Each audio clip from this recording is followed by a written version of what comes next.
Boa noite, irmãos. Boa noite.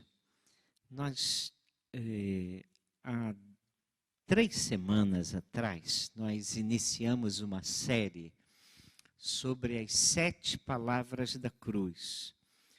Lá na cruz, Jesus pronunciou 7 expressões que são chamadas as 7 palavras. São 7 expressões que são profundamente coerentes com tudo que Jesus ensinou, tudo que Jesus agiu. Lá na cruz, sofrendo, ele não foi diferente do que ele sempre foi.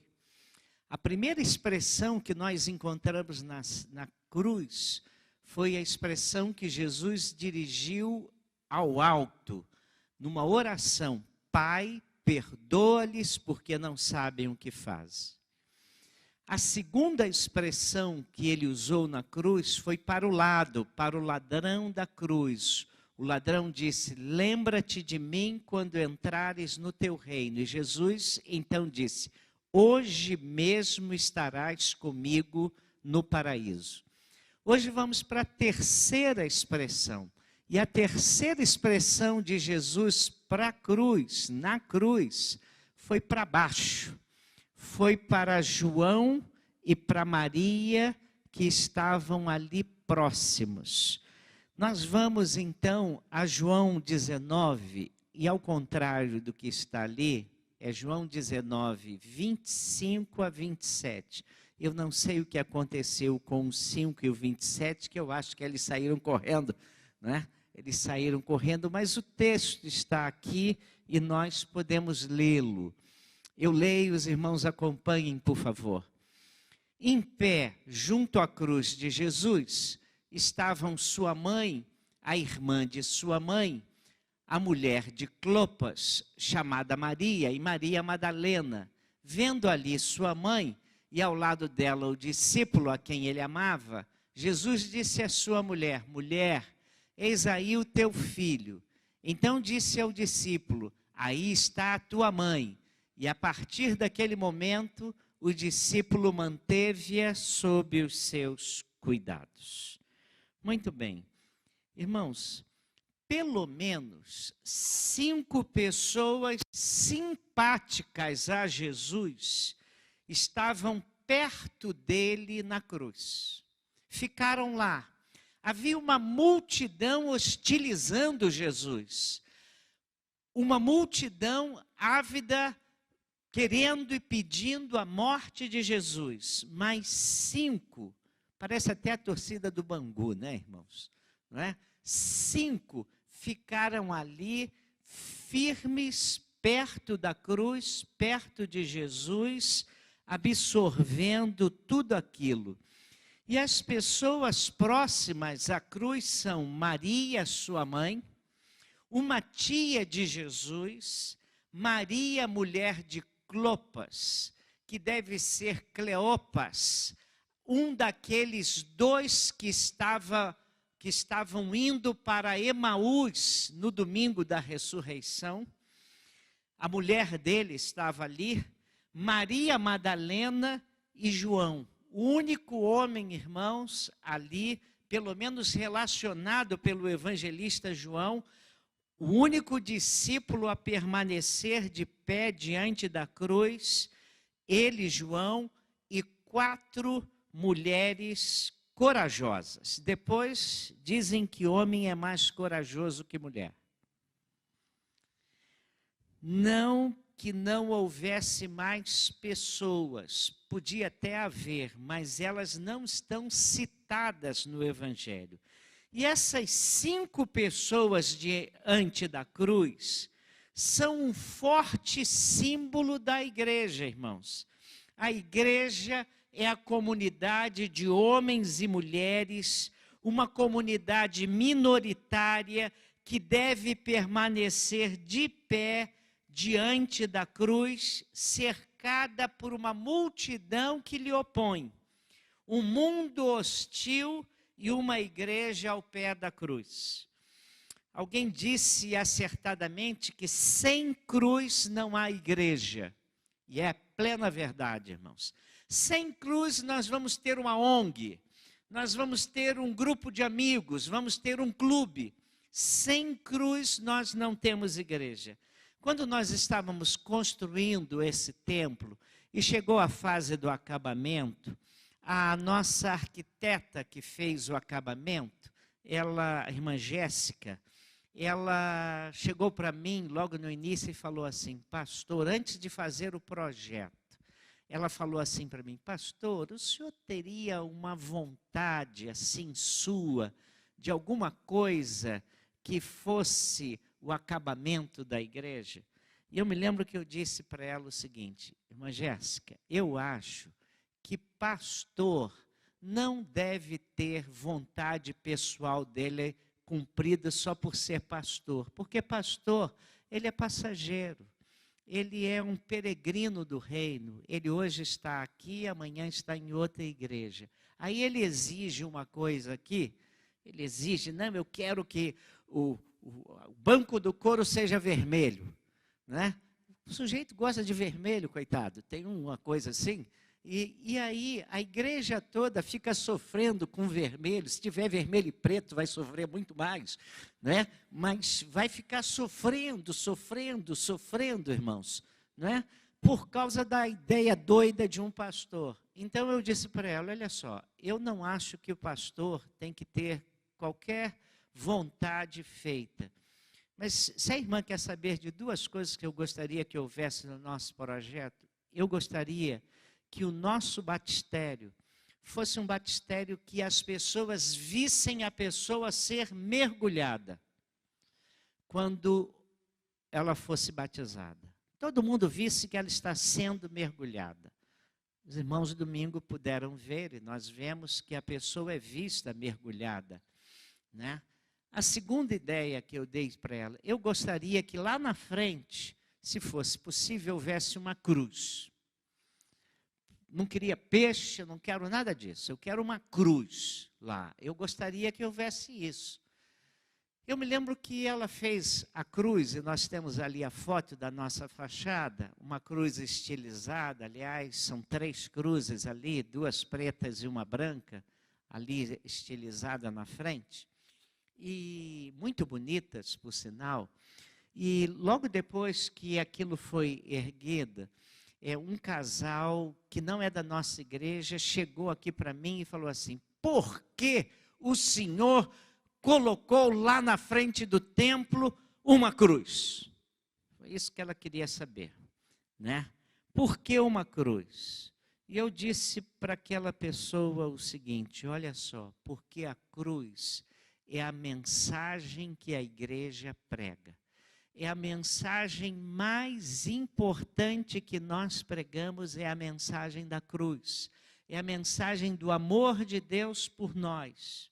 Sem cruz não há igreja. A cruz é a essência da mensagem da vida da igreja. Logicamente não estou falando do artefato cruz. Falo da cruz de Cristo. Anos atrás, um grupo esotérico de Brasília procurou um pastor lá em Brasília, sugerindo que a igreja trocasse a cruz por uma elipse, pois a elipse é uma figura completa, sem intervalos e sem quebras. Então ele disse assim: uma elipse traz a ideia de perfeição. E a cruz fala de vergonha, de dor e sofrimento. E é um símbolo de imperfeição, e ela devia ser banida das igrejas. Mas, irmãos, a mensagem da cruz fala mesmo da vergonha, da dor e do sofrimento, e ela mostra como o pecado do homem chegou, onde o pecado do homem chegou, onde a imperfeição do homem leva o próprio Deus vir ao mundo, morrer a morte que o homem merecia morrer. A cruz é uma história de amor. Além do mais, Paulo disse assim aos crentes em Corinto, 1 Coríntios 1:13, vamos ler todos juntos? Nós pregamos a Cristo crucificado, que é escândalo para os judeus e loucura para os gregos. Mas o que vemos hoje, o que nós vemos é um grande um grande número de igrejas evangélicas aderindo à proposta daquele grupo esotérico. Gente que só fala de triunfo, gente que só fala de saquear as riquezas dos ímpios, eu não sei o que é isso, mas eu ouço isso. Fala de prosperidade material, saúde plena e sempre perfeita, e colocando a mensagem da cruz num completo esquecimento. A nossa igreja, alguns anos atrás, teve um querido irmão que hoje está nos Estados Unidos, trabalhando com uma rádio evangélica, a BBN, onde eu tenho o privilégio de pregar todo domingo lá. As mensagens que eu prego aqui são produzidas todos os domingos na BBN, tá? Às vezes as pessoas dizem assim para mim: pastor, o senhor, aquele sermão, eu esqueci, onde é que foi? E eu não sei de nada, eu sei que prega lá, às vezes eu vou ver o que está sendo pregado lá. Mas cortesia do Mário Sérgio. E ele era locutor de uma rádio, de várias emissoras de uma grande igreja neopentecostal, talvez a maior igreja neopentecostal do Brasil. Ele era locutor. Estava terminantemente proibido de falar de cruz. Não podia citar sequer um versículo, um único, que falasse de cruz, inclusive na Semana Santa. E ele era monitorado. Parece uma grande mentira o que eu estou falando, né? Mas essa era uma grande verdade. Mas as origens da igreja estão na cruz. E se a igreja de Cristo perder a cruz de vista, ela não será digna de ser chamada igreja. Mas esse grupo de 5 pessoas que está ali no Calvário, diante da cruz, e aquilo que Jesus fala a esse grupo, em especial para João e Maria, nos ensina lições preciosíssimas. Eles estavam ali unidos no sofrimento. Bom, vimos que a primeira palavra de Jesus é dirigida para cima, a segunda para o lado, e agora é dirigida para o pé da cruz. João, entre outros. João está ali, um dos discípulos, o mais novo, e Maria, a mãe de Jesus. A gente pode imaginar o sofrimento de Maria naquela circunstância. A gente sempre espera que os filhos sepultem seus pais e não o contrário. Mas agora é Maria quem está vendo o seu filho morrer e logo depois faria o seu sepultamento. Se você está lembrado, logo depois de Jesus nascer, com 8 dias, ele foi levado por seus pais ao templo. E quando ele foi levado ao templo, ele se encontrou com um ancião, com Simeão. Simeão, fora dito a Simeão que ele não morreria sem antes ver o Salvador do mundo. E então, quando Jesus é levado, há um encontro dos pais de Jesus, com Jesus ao colo, com Simeão. E Simeão toma Jesus no colo e faz a famosa oração de Simeão. E diz assim nos versículos 34 e 35 de Lucas 2. E Simeão os abençoou e disse a Maria, mãe do menino: este menino está posto para a queda e para a elevação de muitos em Israel. E como um sinal de contradição, assim os pensamentos de muitos corações serão conhecidos. Quanto a ti, está falando para Maria, uma espada atravessará a tua alma. Irmãos, no Calvário, uma espada está transpassando a alma de Maria. Uma mãe que está vendo o filho ser executado como um criminoso, muito embora ele fosse o mais santo de todos os homens que já existiram. Ali também estava João, o discípulo mais novo no colégio apostólico. E aquele jovem cheio de sonhos, e agora eles estão juntos ali. João e Maria, duas pessoas que talvez não tivessem as suas vidas entrelaçadas, relacionadas, a não ser por causa de Jesus. Isso é um símbolo da igreja. Talvez eu nunca estivesse com você. A minha vida não cruzasse com a sua se não fosse a cruz de Cristo. Antes de ser pastor dessa igreja, eu só passei por Teresópolis, lá pelo lado de fora. Eu nunca tinha entrado aqui em Teresópolis.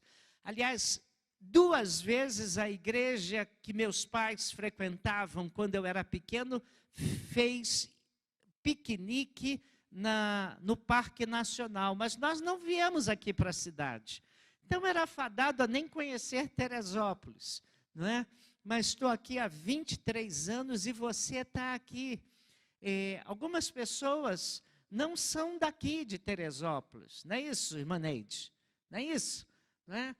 Alguém aqui que é do Nordeste? Alguém aqui que é de outro estado do Brasil? Ah, irmã Adelaide aí, ó. Elaine, né? Então, quer dizer, e hoje temos pouca gente aqui, mas nós temos gente de tanto lugar. Se eu fizesse essa pergunta no domingo, nós possivelmente íamos encontrar gente de tudo quanto é lugar. E nós nos encontramos aqui por causa da cruz, por causa de Jesus, irmãos. É a João que Jesus encomenda o cuidado de sua mãe. Mulher, eis aí teu filho. E diz para João, eis aí tua mãe. Jesus está cumprindo o seu dever filial de filho primogênito e está certificando-se que sua morte não deixaria a sua mãe abandonada. Ele a confia ao discípulo amado. Os irmãos de Jesus não eram convertidos até a crucificação de Jesus. Não criam em Jesus, zombavam dele e até o acharam louco e quiseram uma vez prendê-lo. Isso está em Marcos, no Evangelho de Marcos, Evangelho escrito por Marcos, capítulo 3, versículos 20 a 21. Depois ele entrou numa casa e novamente aglomerou-se uma multidão, de modo que não podiam nem mesmo comer. Quando seus familiares souberam disso, saíram para impedi-lo, pois diziam, está fora de si. Pensavam que Jesus estava louco, irmãos. Jesus era o primogênito, precisava deixar sua mãe aos cuidados de alguém. E Jesus confia sua mãe a João. Preocupa-se com o discípulo tão novo, porque diz para a mãe cuidar de João. Mas também confia sua mãe a ele e pede a ela que o aceite como filho. A Igreja Católica tenta ver aqui o papel de Maria na missão de salvação e quer estabelecer seu nome como medianeira, mediadora na igreja. Muitos comentários católicos se baseiam neste texto para dizer que Maria é a mãe dos cristãos. Mas a igreja não foi confiada a Maria. João foi confiado a Maria, mas a igreja não. E observe no versículo 26 e 27, que o foco imediatamente se desloca de Maria para João, porque o texto diz assim, e desde aquela hora o discípulo a recebeu em casa. Ele não enfoca Maria, ele diz, mulher, eis aí teu filho, e diz para João, eis aí tua mãe, dando o sinal de que João devia cuidar de Maria, e Maria ia cuidar de João. Mas o foco maior é João, porque João foi logo obedecer essa ordem de Jesus. Não foi João quem foi para a casa de Maria, mas Maria que foi para a casa de João. O costume oriental era confiar a mãe a alguém e não designar alguém para ser cuidado e protegido pela mãe. Foi o discípulo quem pôs em prática imediatamente o testamento de Jesus, o testamento do crucificado. Então Maria não é a mãe da igreja, porque os discípulos não estavam ali ao pé da cruz e não lhe foram confiados. Há uma outra lição preciosa aqui nessas palavras de Jesus. Eis aí teu filho, eis aí tua mãe. É que a cruz aproxima pessoas. Ela muda o nosso relacionamento com Deus, mas muda também o nosso relacionamento com as pessoas. A cruz tem um braço vertical, que fala do meu relacionamento com Deus, e tem um braço horizontal, que fala do meu relacionamento com as pessoas, com o próximo. E pensar que muitos querem ser cristãos isolados, sem se envolver com os demais cristãos. Quem fala assim não entendeu o que é igreja. Cristo está na igreja e não se pode ser cristão sem a cruz. Quem conhece a mensagem da cruz tem que se envolver com os outros cristãos. É essa mensagem. É essa mensagem. Se vocês estão lembrados, Pedro negou a Jesus, disse que vai pescar, faz uma pesca, passa uma noite pescando, 7 outros discípulos vão com ele, e para surpresa, naquela noite não pegam nada. Jesus, pela manhã, chega à praia e faz a pergunta. Qual é a pergunta que Jesus fez? Vocês têm alguma coisa para comer? Eu acho que Jesus era muito educado, né? Muito educado. Porque sou eu, falo assim, pegaram alguma coisa? Pegaram alguma coisa? Não pegaram nada, não pegaram peixe nenhum, sabe? E Jesus pergunta o seguinte, vocês têm alguma coisa aí para comer? Levaram um lanchinho aí, tem alguma coisa para comer? Para mostrar o fracasso deles sem Jesus. E Jesus providencia um peixe, um braseiro com peixe e pães para aqueles discípulos comerem, lá na praia. No mesmo cenário, um cenário bem parecido com o que Pedro negou a Jesus perto de um braseiro. E Jesus está dando de comer aos seus discípulos e pergunta a Pedro, tu me amas mais do que estes? A primeira pergunta é comparativa.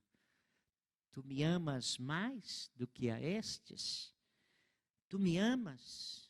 Tu me amas? E todas as vezes que Pedro diz, eu te amo, Jesus diz o que para ele? Apacenta as minhas ovelhas. Se você me ama, você vai se envolver com as minhas ovelhas. Se você me ama, você vai cuidar das ovelhas. Crente que ama Jesus se envolve com a igreja, se envolve com outros. Mas em terceiro lugar, a cruz cria novos laços familiares. São muitos os casos de pessoas que antes de se converterem foram rejeitadas pela família, mas foram aceitas pela igreja. Eu via isso, os irmãos sabem que eu morei muitos anos fora do Brasil e muitos brasileiros iam para aquele país, eu não estou falando para onde eu ia, tá? Muitos iam para aquele país e o primeiro lugar que eles procuravam? Uma igreja. E aqueles brasileiros que iam para fora e procuravam uma igreja, encontravam uma família lá. Encontravam uma família. E alguns brasileiros que foram lá disseram para mim o seguinte: pastor, eu venho do Brasil, de uma igreja muito grande, eram não sei quantos mil membros, mas eu nunca me senti tão amado e em tamanha comunhão como eu me sinto aqui nessa igreja, porque eu me sinto numa família aqui. E o único lugar, praticamente, que eles se sentiam bem recebidos era ali, naqueles irmãos em Cristo. Mas foram aceitos pela igreja, onde eles começaram a desenvolver laços social e emocional com os irmãos em Cristo. Os irmãos sabem que Jesus tinha quatro irmãos e algumas irmãs. Isso está em Mateus 13, o evangelho escrito por Mateus, capítulo 13, versículos 55 e 56, passo a ler. E chegando à sua cidade, passou a ensinar o povo na sinagoga, de modo que este se maravilhava e dizia: de onde lhe vem essa sabedoria e esses poderes miraculosos? Não é este o filho do carpinteiro? Sua mãe não se chama Maria e seus irmãos Tiago, José, Simão e Judas? E não estão entre nós todas as suas irmãs? Então, de onde lhe vem tudo isso? Eles estavam boquiabertos com a sabedoria de Jesus. Falavam: nós não conhecemos a família de Jesus. E se você está lembrado, no relato do nascimento de Jesus, foi dito que ele era o primogênito de Maria. Isso está em Lucas 2, 6 e 7, que diz assim: enquanto estavam lá, chegou o tempo de ela, Maria, dar à luz, e ela teve o seu filho primogênito, envolveu em panos e o colocou em uma manjedoura, pois não havia lugar para eles na hospedaria. Isso significa que outros filhos vieram a Maria, porque primogênito é o que nasceu primeiro. É como já disse, os irmãos de Jesus, eles não criam nele. Isso está em João 7, de 3 a 5. Está no ministério de Jesus, e aí é dito em João 7. Então seus irmãos lhe disseram: retira-te daqui e vai para a Judéia, para que também os teus discípulos vejam as obras que fazes, porque ninguém procura ser conhecido, ninguém que procura ser conhecido age em segredo. Já que fazes essas coisas, manifesta-te ao mundo, pois nem seus irmãos criam nele, anota o evangelista João. Então, há um desafio para a igreja. Ela se tornar uma comunidade tão calorosa que supra a ausência da família consanguínea. Quem se envolve com a igreja de coração aberto, encontra ali uma família. E nós, como igreja, devemos nos esforçar para que as pessoas se sintam bem-vindas na nossa família aqui, elas se sintam aqui como em família mesmo, né? A igreja é a família que nasceu na sexta-feira da paixão aos pés da cruz. Há uma quarta coisa. As nossas vidas, quando Jesus diz: mulher, eis aí teu filho, eis aí tua mãe. Jesus está dizendo que as nossas vidas em Cristo estão interligadas. Alguns crentes, geralmente quando estão vivendo longe de Deus, em crise espiritual, afastados da fé, aí esses crentes algumas vezes dizem assim, alguns dizem assim: ninguém tem nada a ver com a minha vida. Já ouviu isso? Aí você vai procurar um crente que está afastado, e você sabe que ele não está andando como ele sabe que um cristão deve andar. E aí você vai lá falar com ele, aconselhá-lo. Ninguém tem que se meter na minha vida, eu dou conta da minha vida. Ninguém tem nada a ver com a minha vida. Irmãos, mas não é isso que a Bíblia ensina. E se a pessoa que é cristã pensa assim, não compreendeu ainda o que é a vida cristã. A vida cristã nos insere num corpo que o Novo Testamento chama de corpo de Cristo. E aí todos nós temos a ver uns com os outros. Eu uma vez contei e encontrei no Novo Testamento 29 expressões diretas de cuidado que nós temos que ter uns com os outros. Amai-vos uns aos outros. O que mais? Servir uns aos outros. Suportai-vos uns aos outros. O que mais? Perdoai-vos uns aos outros. Orai uns pelos outros. O que mais? Levai as cargas uns dos outros. Eu contei 29, acho que eu tenho que publicar isso de novo.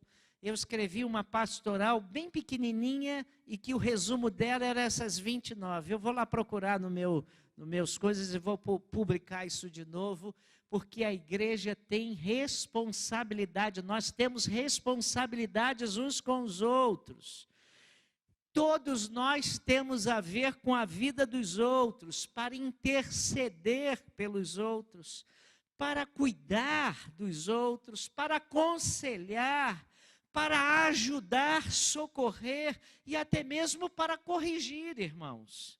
Esse é o ensino do Novo Testamento. As nossas vidas em Cristo, elas se interrelacionam.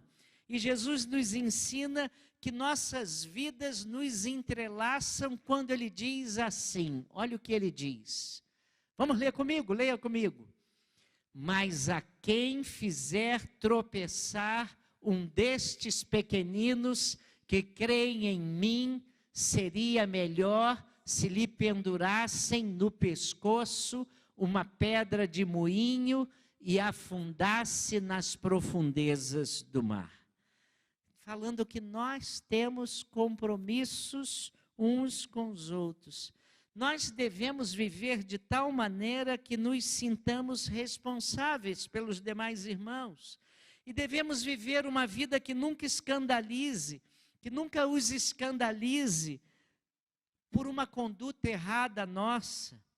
E aí a Bíblia diz, nesse texto de João, e desde aquela hora o discípulo a recebeu em sua casa.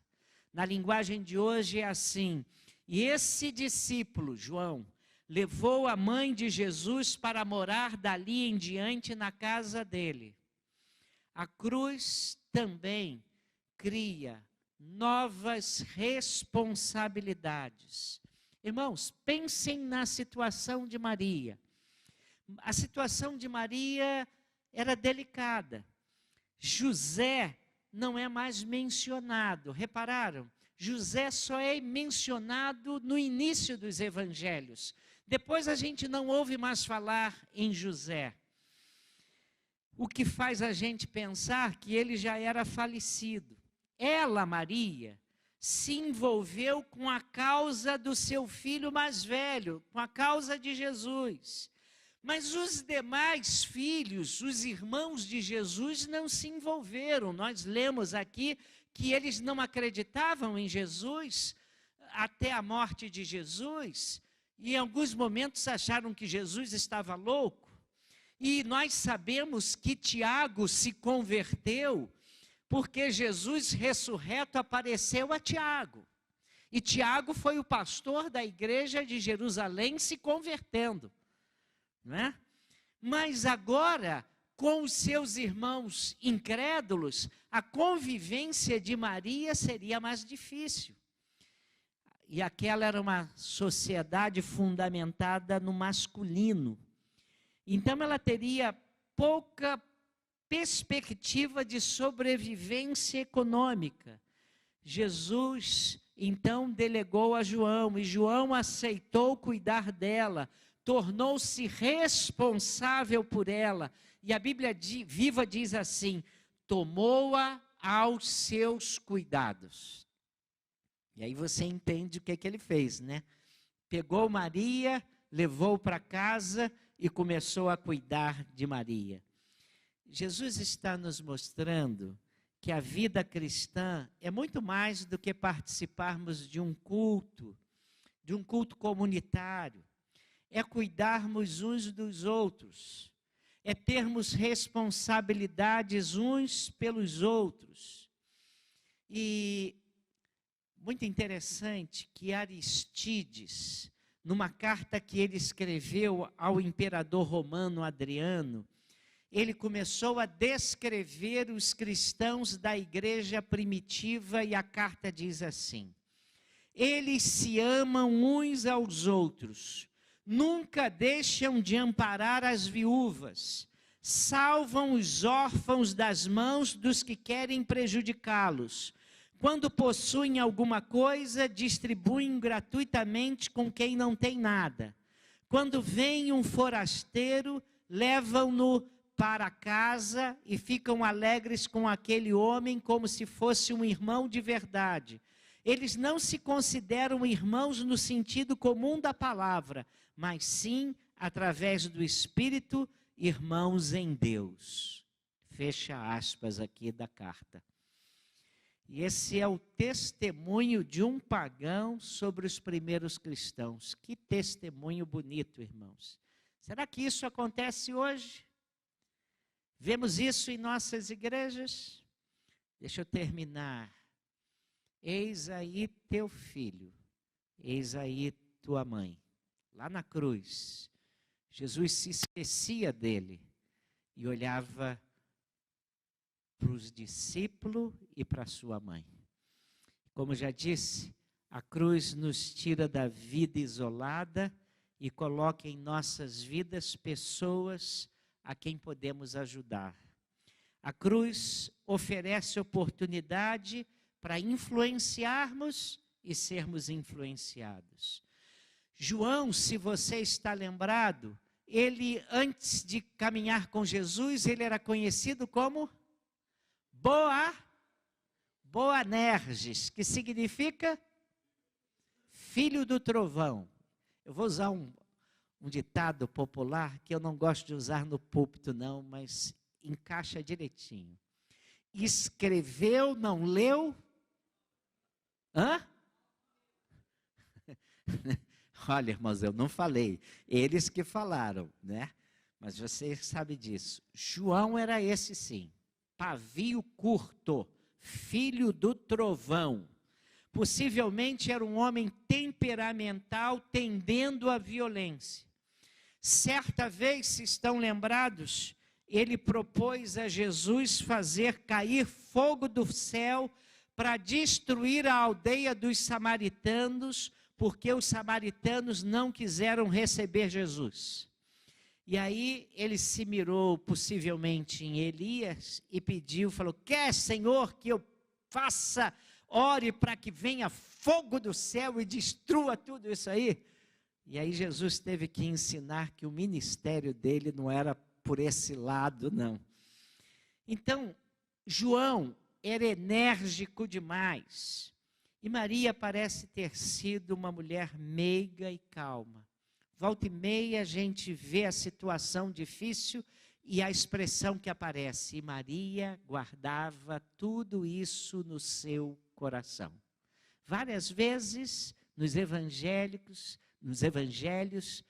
nós encontramos Maria guardava estas coisas no seu coração. E a gente pensa que ela era uma mulher meiga e calma. E a gente pensa também à luz das suas poucas palavras e atitudes registradas nos evangelhos. Maria era uma mulher machucada pela vida. João precisava de uma mulher meiga. Maria precisava de uma pessoa enérgica. Mas lá no final da vida, irmãos, o filho do trovão passou a ser conhecido como o discípulo do amor, o apóstolo do amor, né? Se ele ajudou, se Maria o ajudou, parece que influenciou em alguma maneira. E se ele ajudou Maria certamente a atravessar aquele vale sombrio, o vale da sombra da morte. E Maria certamente o ajudou a domar o seu temperamento. Ambos foram instrumentos do Espírito Santo para um agir na vida do outro. E essa é uma das belezas da vida cristã. As virtudes de uns ajudam os outros a superarem os seus defeitos. E, obviamente, os defeitos de uns são sanados pelas virtudes de outros. Na igreja nós ajudamos e somos ajudados. E o Espírito Santo usa pessoas para nos ajudarem. Irmãos, sabe por que eu estou aqui pregando para os irmãos? Eu fui da pá virada na minha juventude. E alguns diáconos da igreja que eu fui criado tiveram muita paciência comigo. Me abraçaram, me chamavam num canto, oravam comigo, falavam comigo, não, você é um cara legal, você não vai fazer mais isso não. Aquela coisa assim, sabe? E, irmãos, eu um dia ainda conto isso, eu não tenho nenhum prazer em contar não, mas eu, irmãos, tive muita gente na igreja que eu fui criada que teve muita paciência comigo. De vez em quando aparece uma juventude com as coisas novas e o pessoal fica assustado, né? Eu me lembro que uma vez apareceu um jovem aqui com piercing aqui, em todo lugar, e o pessoal queria que eu não deixasse ele ficar na frente. E eu falei assim, vocês não me conheceram com 18 anos. Se vocês me conhecessem com 18 anos, vocês não me deixariam entrar na igreja. E vocês, e aqueles diáconos, e aquela igreja teve paciência comigo. E hoje, pela infinita graça de Deus, eu estou aqui nesse púlpito pregando o amor de Deus, pregando a cruz, pregando o evangelho. Irmãos, na igreja nós ajudamos e somos ajudados. E o Espírito Santo usa pessoas para nos ajudarem. Então, não desvalorize o seu irmão em Cristo. Se ele não presta ou está abaixo do seu padrão, até mesmo do seu padrão espiritual, não o abandone, ele está precisando da sua ajuda. Traga a sua virtude para ajudá-lo. Venha à igreja e traga as suas virtudes, e eu virei e trarei os meus defeitos. E você vai me ajudar a me tornar uma pessoa melhor.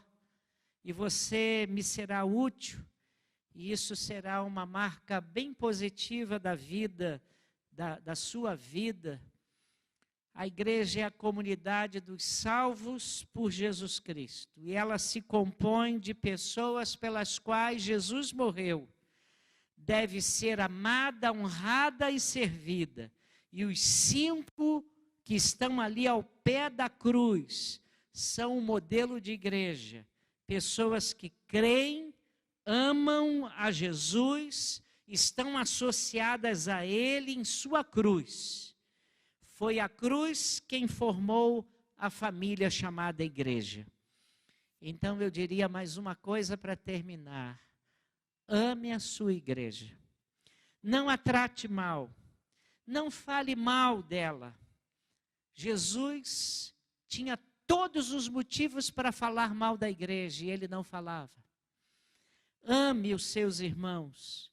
Compreenda seus irmãos. Tenha paciência com seus irmãos. E nos ajude a manter o vínculo que nos une. A cruz de Cristo.